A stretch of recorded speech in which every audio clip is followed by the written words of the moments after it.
Good morning student, myself Vishal Kumar, PGT physics, DCM Gurukul public school Lichauri. तो बेटा हमने last lecture में डाइलेक्ट्रिक स्ट्रेंथ और इलेक्ट्रिक डिस्प्लेसमेंट वेक्टर के बारे में किया था। आज हम करेंगे electrical capacitance. Electrical capacitance, capacitance है क्या? कैपेसिटेंस होता है बेटा कोई भी कंडक्टर है उसकी एबिलिटी जो कि इलेक्ट्रिक चार्ज या एनर्जी को स्टोर करके रखने की एबिलिटी होती है। तो उसको हम क्या बोलते हैं? इलेक्ट्रिकल कैपेसिटेंस, या आप बोल सकते हो कैपेसिटी ऑफ ए कंडक्टर। ठीक है, तो इसकी सिंपल सी डेफिनेशन है the ability of a conductor to store electric charge और energy is known as electrical capacitance और कैपेसिटी ऑफ ए कंडक्टर। ठीक है, मीन्स के अगर आप कंडक्टर को थोड़ा सा चार्ज गिव देते हो, when some charge is given to a conductor, it gains some electrostatic potential. वो क्या गेन करता है? इलेक्ट्रोस्टैटिक पोटेंशियल को गेन करता है। और जितना चार्ज होगा कंडक्टर के पास, तो आपकी जो पोटेंशियल भी क्या रहेगा कंडक्टर का? हायर रहेगा। ठीक है, तो इसका एक्सप्रेशन है let Q be the charge. ये तो आपको पता है, चार्ज को हम Q से डिनोट करते हैं। And V is the potential in conductor. Q charge है और V क्या आपका पोटेंशियल। ठीक है, तो आपका जो चार्ज है वो डायरेक्टली प्रोपोर्शन में किसके हुआ? पोटेंशियल के। या आप डायरेक्टली प्रोपोर्शन हटा दो, सिंपली लिख सकते हो Q is equal to CV। अब यहाँ पे C क्या है? Constant of proportionality. C आपका है कांस्टेंट ऑफ प्रोपोर्शनैलिटी। ठीक है, इसको हम क्या बोलते हैं? Electrical capacitance. एक लाइन जरूर लिख लेना आपने, where C is the constant of proportionality and is called electrical capacitance या capacity of a conductor. Electrical capacitance बोल सकते हो आप, या बोल सकते हो कैपेसिटी ऑफ ए कंडक्टर। ठीक है, तो अब आपके पास आपने C निकालना है, कैपेसिटेंस। तो C इज इक्वल टू किसके इक्वल आएगा? Q अपॉन V के। ठीक है, यहाँ से C is equal to Q upon V। अब इफ़ आप पोटेंशियल इज़ 1, अगर आपका पोटेंशियल 1 है तो आपके पास जो कैपेसिटेंस होगा वो क्या होगा? इक्वल टू चार्ज के होगा। अगर आपका पोटेंशियल 1 है तो आपके पास कैपेसिटेंस किसके इक्वल आएगा? चार्ज के। ठीक है, in other words capacitance of a capacitor is the, जो आपका कैपेसिटेंस ऑफ ए कैपेसिटर है, is the amount of charge that a capacitor can store per unit potential difference. ठीक है, अब आपका जो कैपेसिटेंस है वो क्या है? स्केलर क्वांटिटी है। Capacitance is a scalar quantity और इसकी यूनिट होती है बेटा फेराड, FARAD, फेराड। कैपेसिटेंस की यूनिट है फेराड। F, कैपिटल F से डिनोट करते हैं इसको हम।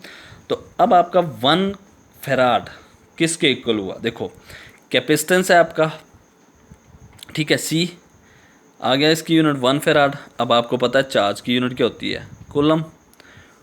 V पोटेंशियल की क्या होती है? वोल्ट। तो किसके इक्वल आया? 1 कूलम वोल्ट इनवर्स। ये 1 farad is equal to 1 coulomb volt inverse हुआ। ठीक है, तो capacity of a conductor is said to be 1 farad. Capacity of a conductor is said to be 1 farad if 1 coulomb of charge store in a conductor per unit, store in a conductor per unit 1 volt potential. ये इसकी definition हुई। ठीक है, अब इसकी जो CGS unit है वो होती है स्टैट फेराड, या ESU यूनिट भी बोल सकते हो, इलेक्ट्रोस्टैटिक यूनिट, स्टैट फेराड। ठीक है, और इसकी स्मॉलर और other smaller and practical units हैं। देखो 1 माइक्रो फेराड। अब आपको पता है माइक्रो, इसकी पावर क्या होती है? आपने पहले भी करे हुए हैं ये, 10-6। माइक्रो की वैल्यू 10-6। आगे फेराड है तो फेराड लगा दो। 1 माइक्रो फेराड किसके इक्वल हुआ? 10-6 फेराड के। NF है नैनो फेराड, 1 नैनो फेराड किसके इक्वल हुआ? नैनो की आपको पता है वैल्यू क्या होती है? 10-9 फेराड। आ गया। इसी तरह से आपका 1 picofarad, pico P for picofarad. ठीक है, तो ये किसके इक्वल आया? 10-12 फेराड के इक्वल। अब 1 पिको फेराड को हम और क्या बोलते हैं? 1 माइक्रो फेराड। ठीक है, माइक्रो फेराड इक्वल टू किसके हुआ? 1 पिको फेराड के इक्वल। ठीक है, अब आपके पास डायमेंशन फॉर्मूला। तो डायमेंशन फॉर्मूला आपको पता है कैसे निकालते हैं, किसका निकाल रहे हो आप, कैपेसिटेंस का निकाल रहे हो डायमेंशन फॉर्मूला। तो अब आपको पता है क्या होता है, C is equal to Q upon V है, ठीक है। अब Q अपॉन वी है, अब देखो AT² कैसे आया ये, चलो बता देता हूँ मैं। Q अपॉन वी है, ठीक है जी, Q तो रहेगा ही रहेगा। अब आपको पता है पोटेंशियल है V, किसके इक्वल होता है ये, वर्क अपॉन चार्ज होता है, वर्क अपॉन चार्ज। अब आपके पास क्या बन गया, Q² डिवाइड बाय W बना ये, Q² डिवाइड बाय W। अब देखो Q² है चार्ज, चार्ज का क्या होता है डायमेंशन फॉर्मूला 80, चार्ज का 80 डायमेंशन फॉर्मूला, उसका स्क्वायर हो गया 80²। अब वर्क है, वर्क डन का डायमेंशन फॉर्मूला क्या होता है, ml2t-2, ठीक है। अब इसको निकालो, अब ये क्या बना देखो A², ये तो आप खुद भी कर सकते हो इसको, A² t² divide by ml2t-2, ठीक है। अब सिंपल है ये तो, पहले mlt, आप mlt देखते हो ना, m ये है, आ गया ऊपर इन्वर्स हो गया, m एक ही है ना, बाकी कुछ नहीं है m, तो m की पावर 1 नीचे थी, ऊपर जाके क्या हो जाएगी इन्वर्स, ठीक है। फिर उसके बाद l 2 है, तो ऊपर जाके वो तो नहीं है ना कहीं यहाँ 2 ना l, तो ये ऊपर जाके क्या हो जाएगा -2। इसी तरह से t देखो t-2 है, यहाँ पे क्या t प्लस है, तो ये वाला ऊपर जाएगी पावर, तो क्या हो जाएगी प्लस के 2 हो जाएगा, तो t की पावर कितनी आई 4। A² है, बाकी कुछ नहीं है, तो ये आपका क्या रहा, कैपेसिटेंस का डायमेंशन फॉर्मूला है m इनवर्स l-2t4A², ठीक है। बेटा कैपेसिटेंस जो है एक पॉजिटिव क्वांटिटी है, ठीक है। और हाँ ठीक है, स्टेप फराड, ओके, ठीक है बेटा। अब इसका एक न्यूमेरिकल दिखा करते हैं, देखो न्यूमेरिकल है, how much charge will appear on the plates if a capacitor has capacitance of 177 picofarad, how much charge will appear, ठीक है, on the capacitor on the plates if a capacitor has capacitance of 177 picofarad when potential difference of 100 volt is applied। आपका potential difference कितना apply किया हुआ है 100 volt. अब आपने क्या देखो, कैपेसिटेंस आपको पता है क्या होता है, C is equal to Q upon V, ठीक है। इसमें से आप चार्ज निकालो, Q इज इक्वल टू किसके इक्वल है CV के, ठीक है। अब आपने कुछ नहीं करना है, बस वैल्यू पुट करनी है, हाउ मच चार्ज निकालना है, तो आपने Q ही निकालना है, ठीक है।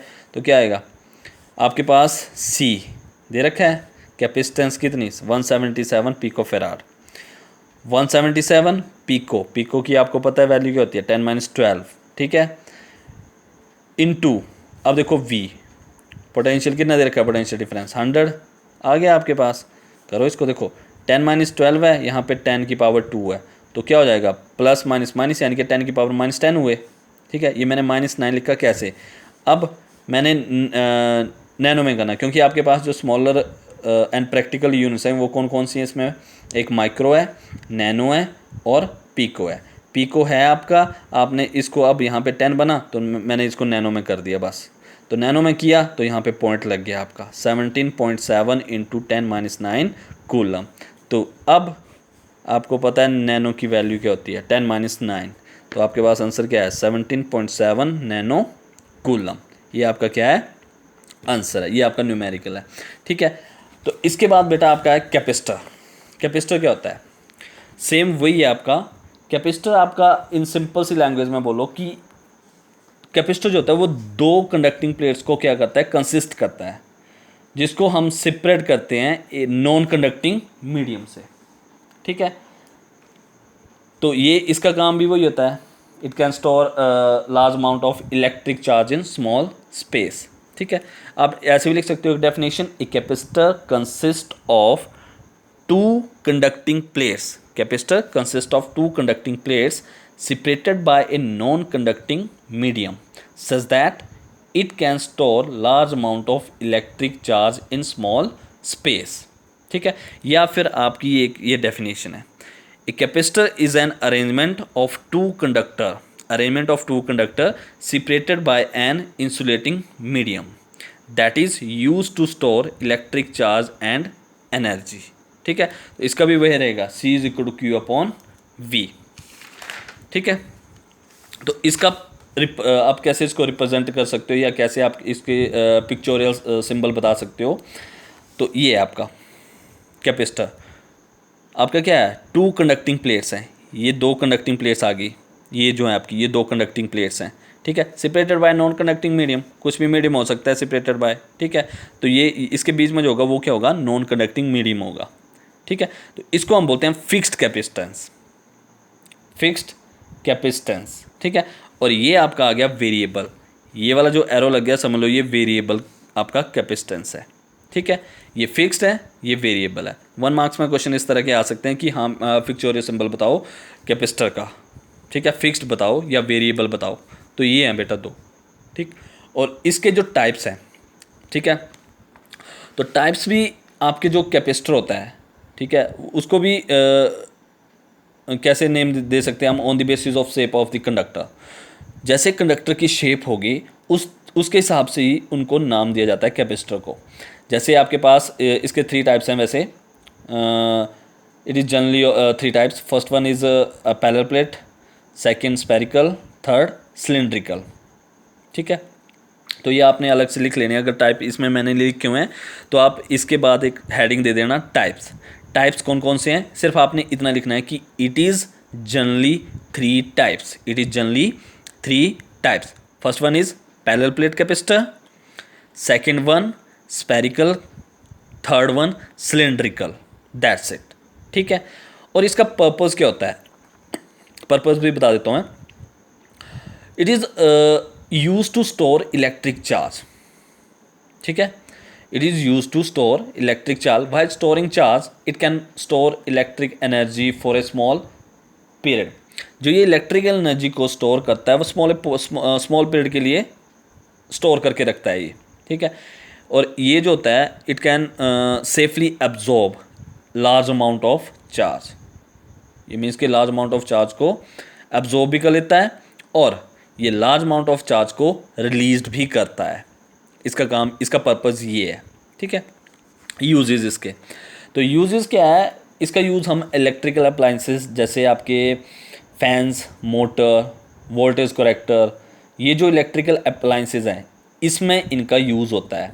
ठीक है, और आपके जो इलेक्ट्रॉनिक इंस्ट्रूमेंट हैं, electrical, fans, motor, voltage character हो गए, और जो आपके इलेक्ट्रॉनिक इंस्ट्रूमेंट है सच दैट जैसे रेडियो हो गया, टेलीविज़न, कंप्यूटर। ठीक है, ये आपके क्या हैं, इलेक्ट्रॉनिक इंस्ट्रूमेंट है, इसमें भी, इनमें भी इसका यूज़ होता है कैपेसिटर का। ठीक है, तो ये देखो, in radio circuit for tuning, uses of capacitor in radio circuit for tuning. Second one, in power supplies for smoothing the rectified current, rectify करता है करंट को ये। Third, to produce electric field of desired pattern, for example for Millikan experiment. ठीक है, अब for example Millikan experiment जो दिया है ये बेटा आपका होता है ऑयल ड्रॉप एक्सपेरिमेंट है। ये आपका मीन्स के जो आपका ऑयल होगा उसको ड्रॉप वाइज ड्रॉप करके इसका एक्सपेरिमेंट किया गया है। ठीक है, और इसको परफॉर्म किया है आपके रॉबर्ट ए मिलिकन, जो इसके साइंटिस्ट नेम थे Robert A Millikan and Harvey Fletcher. Robert A Millikan और हार्वे फ्लेचर ने इन 1909 में इस एक्सपेरिमेंट को किया था, काय के लिए, to measure elementary electric charge. Elementary electric charge को मेजर करने के लिए मिलिकन एक्सपेरिमेंट किया था। अब मिलिकन एक्सपेरिमेंट की जगह ऑयल ड्रॉप एक्सपेरिमेंट भी लिख सकते हो। ठीक है, फोर्थ पॉइंट है for producing rotating magnetic field in induction motor, for producing rotating magnetic field in induction motor. Fifth one, in tank circuit of oscillator. Sixth one, they store not only charge but also energy in the electric field between their plates. ठीक है, तो ये इसके 6 uses अलग से मैंने एक line बना के बता दिया आपको। ठीक है, अब इसका न्यूमेरिकल है वो नेक्स्ट लेक्चर में करेंगे। Thank you.